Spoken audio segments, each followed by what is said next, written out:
Our journey starts at Reykjavik, Europe's northernmost capital. From there, we travel to the Reykjanes Peninsula, one of the most active volcanic regions in the world. After paying a visit to Iceland's top tourist attraction, the Blue Lagoon thermal baths, we explore the villages and lava fields of the southwest coast. We then head inland to the world's second largest geothermal power plant at Hengid. We return to the southern coast at Eyrarbakki, one of a number of villages situated on the world's largest post-Ice Age lava field. Out to sea, we explore the Westman Islands, also known as the Pompeii of the North. Finally, we visit Surtsey, one of the world's most important scientific discoveries.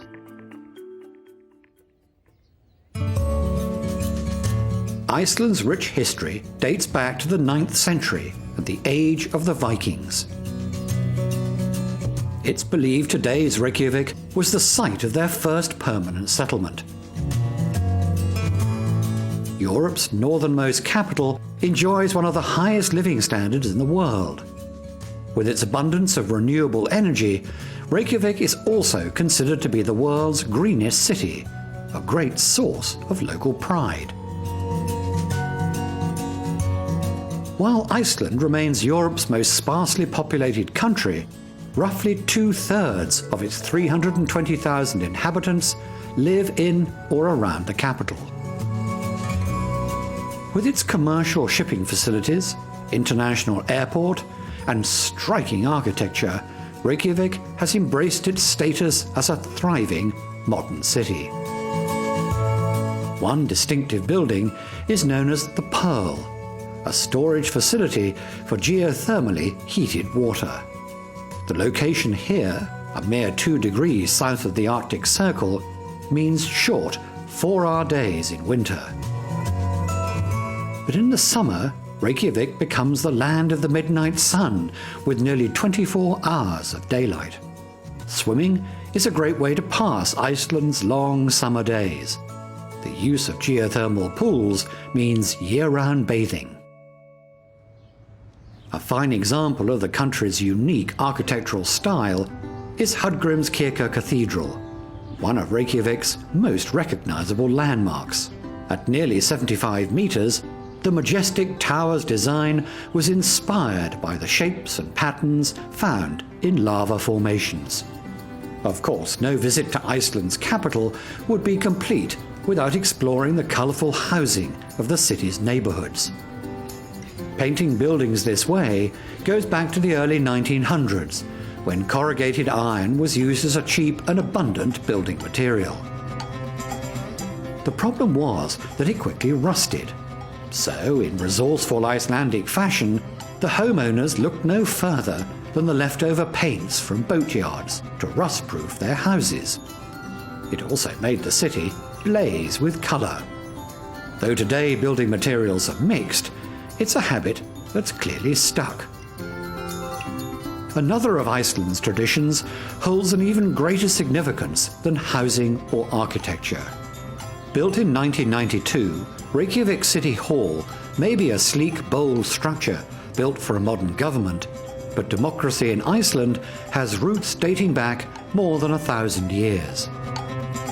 The country's first parliamentary government was established around the year 930 and endured for 3 centuries.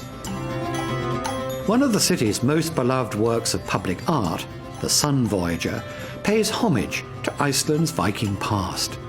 The sculpture is an ode to the sun, said to represent a dream ship, a fitting symbol of the country's seafaring history. Although Reykjavik has embraced its modern status, the city remains deeply connected to its past. Away from the noisy hustle and bustle is Arbeiðarsafn, a museum that celebrates the country's building traditions. Established in 1957, it set out to preserve Iceland's culture and heritage for future generations. Most of the houses were taken from Reykjavik's oldest neighborhoods and from distant fishing hamlets, then carefully reconstructed. On the city's northern edge, we find another historic home, one which altered the course of modern history. Hervey House, built in 1909, became the site of one of the most notable meetings of the modern age. On the 11th of October 1986, Ronald Reagan and Mikhail Gorbachev met here for 2 days to discuss the possible decommissioning of nuclear weapons. As for Iceland's own history, more than 100 lighthouses stand as symbols of the nation's deep connection to the sea. Located in the Seltjarnarnes Peninsula Nature Reserve on Reykjavik's northwest tip is Grota Lighthouse. The tower has stood watch over the entrance to the harbour since it was originally built in 1894. Although the building itself is closed to the public, this spot is considered to be one of the best places in the city to watch the northern lights. As we travel along the southwest coast, these clouds are a clue as to how Reykjavik, which means Smoky Bay, was originally given its name. The early settlers marvelled at the thick clouds of steam that once shrouded this volcanic landscape.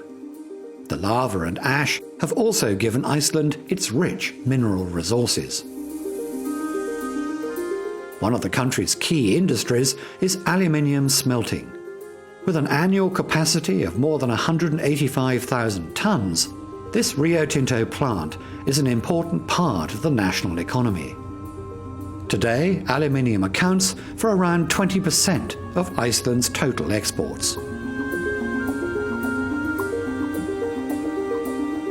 As we continue west, winding roads snake their way across the vast landscape. These roads often serve as the only connection between larger towns and the most remote pockets of Iceland's sparse population. Like the small fishing hamlet of Vogar, which sprang up in the early 20th century. It gained importance when larger harbours became necessary to accommodate the increasing size of fishing vessels. We cross the harbour and head towards Reykjanes Peninsula, a birding and nature reserve. The waters here are also an important seasonal habitat for several species of whales and dolphins. Sheltered by the harbour is the municipality of Reykjanesbær. Though fishing has always been vital for the communities here, it gained military importance after the Second World War, when a key US naval base was established on this site. Decommissioned in 2006, it's since been transformed into a vocational college which includes a renowned aviation program. Future pilots also train here, at nearby Keflavik Airport. Originally built for the military in 1943, civilian traffic gradually took over. It now services more than 2 million passengers each year. Most visitors flock to one of Iceland's newest additions, the Blue Lagoon thermal baths. These pools are the country's leading tourist attraction. It all began when a nearby geothermal power plant opened in 1976. A stream of excess water from the facility saturated the porous lava field, creating the pools we see today. A blend of silica and blue-green algae creates the distinctive milky color. Many visitors believe the water helps with skin complaints.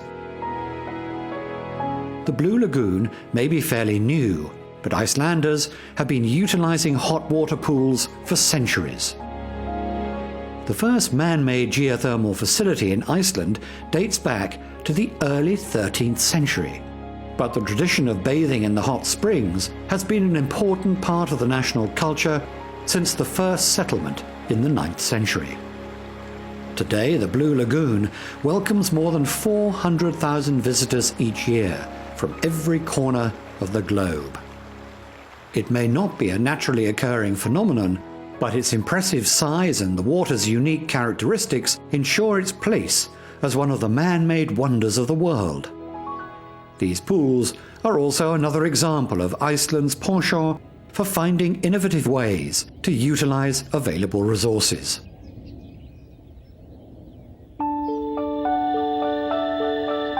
The abundance of geothermal power generated from this peninsula makes it the lifeblood of Iceland. It is, after all, situated on a visible rift zone with 5 distinct volcanic regions.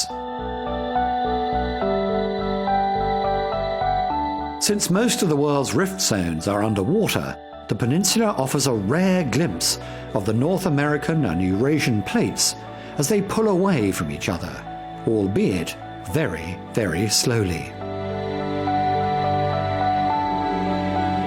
With each period of volcanic activity, Iceland continues to grow and gain landmass, making the Reykjanes Peninsula a geologist's dream. These mountains were formed during the last ice age. When a snow-capped volcano erupted, torrents of lava ripped channels through the glacier, forming the peaks and ridges we see today. A 450-year period between the 9th and 14th centuries was particularly active. 16 lava fields were created by at least 4 separate eruptions, each leaving its own distinctive pattern of lava formation.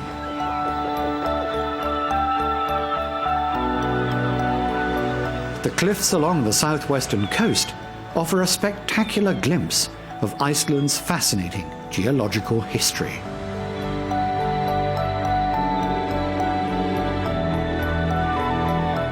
Even in the remotest regions, small farms dot the rugged terrain. Traditional shore farming and fishing techniques in these areas remained virtually unchanged until the turn of the 20th century. The unsurfaced roads connecting these remote locations are simply carved directly into the lava. Another great example of Iceland's resourcefulness.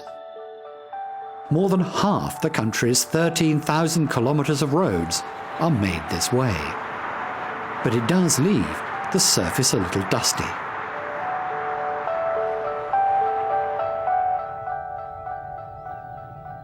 We continue across the vast expanse of wilderness for a first-hand encounter with the country's most abundant natural resource.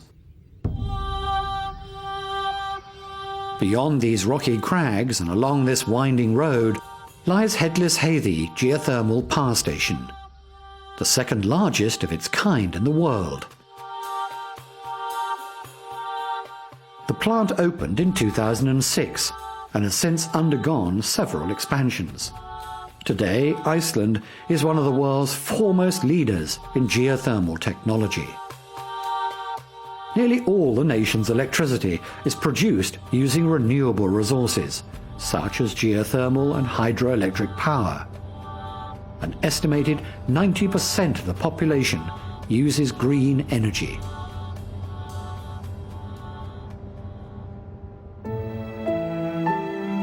Iceland may be young from a geological perspective, but its first inhabitants arrived here long before Europeans settled in the Americas. Situated on the banks of the Ölfusá River is Selfoss, Iceland's first inland town. There's been a settlement here for over 1,000 years. It gained important significance after the first bridge spanning the Ölfusá River was built here in 1891. Until that time, traffic had to be ferried across the rough, dangerous waters of the fast-flowing river.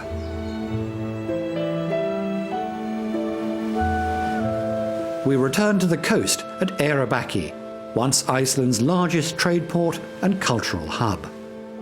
Local lore tells of a sailor from this town named Leif Erikson, who was compelled by the rumor of a strange new land beyond the Atlantic Ocean, told to him by a seafarer who'd been blown off course.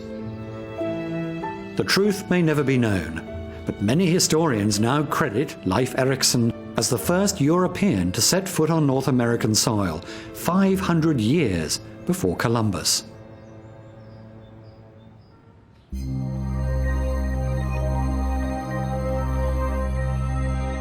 As we follow the coastline, we come to the nearby fishing village of Stocksary.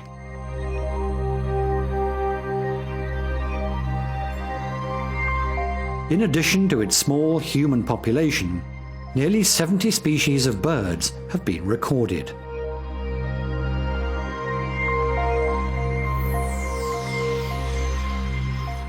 Amid 5 square kilometers of flood meadows and ponds, these wetlands have been designated the Flowy Bird Nature Reserve.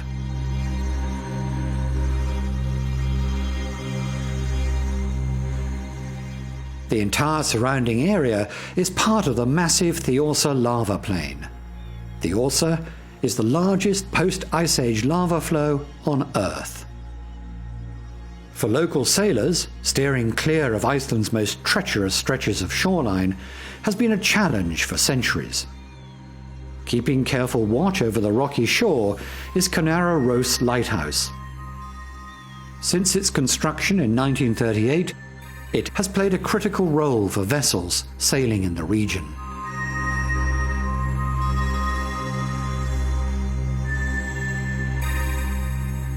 With barely fertile lava plains as far as the eye can see, it's understandable why most early inhabitants chose to be near the coast.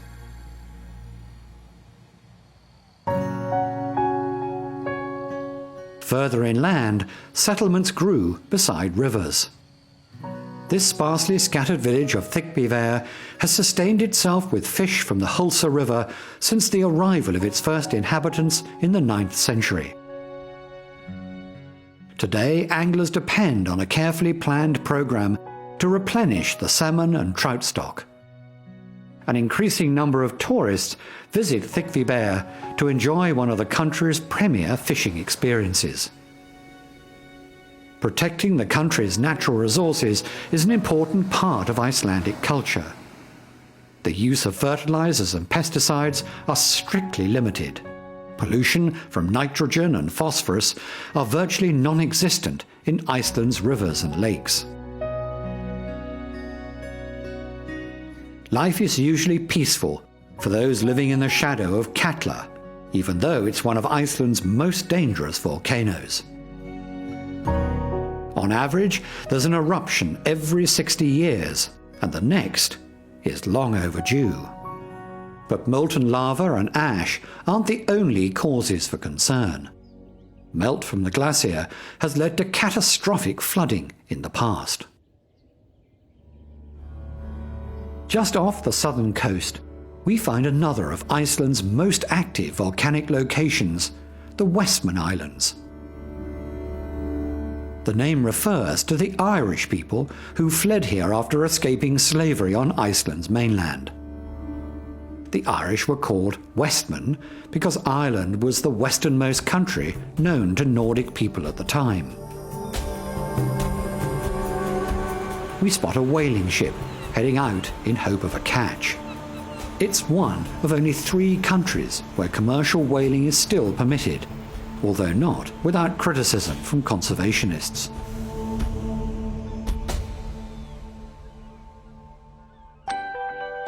Formed by underwater volcanic activity, the Westmans are made up of over 50 islands, pillars and rocks, all teeming with bird and marine life.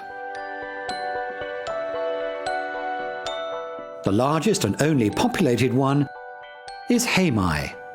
Measuring 13.5 square kilometers, both the island and its population continue to grow.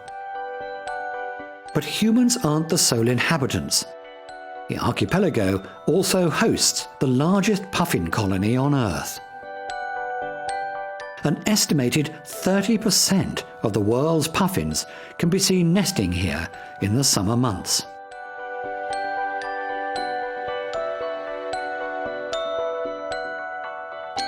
Although fishing has long been Heimaey Island's most important industry, a growing portion of the local economy now depends on puffin-related tourism.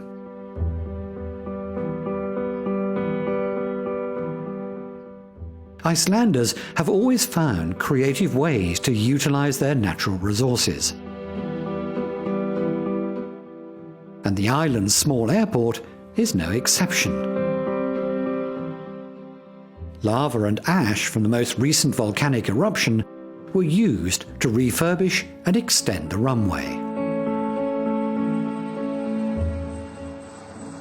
Landing at Vestmannaeyjar Airport must be an extraordinary experience for first-time visitors, since on stepping out of the terminal, you're greeted by a dominating volcano only a few hundred meters away.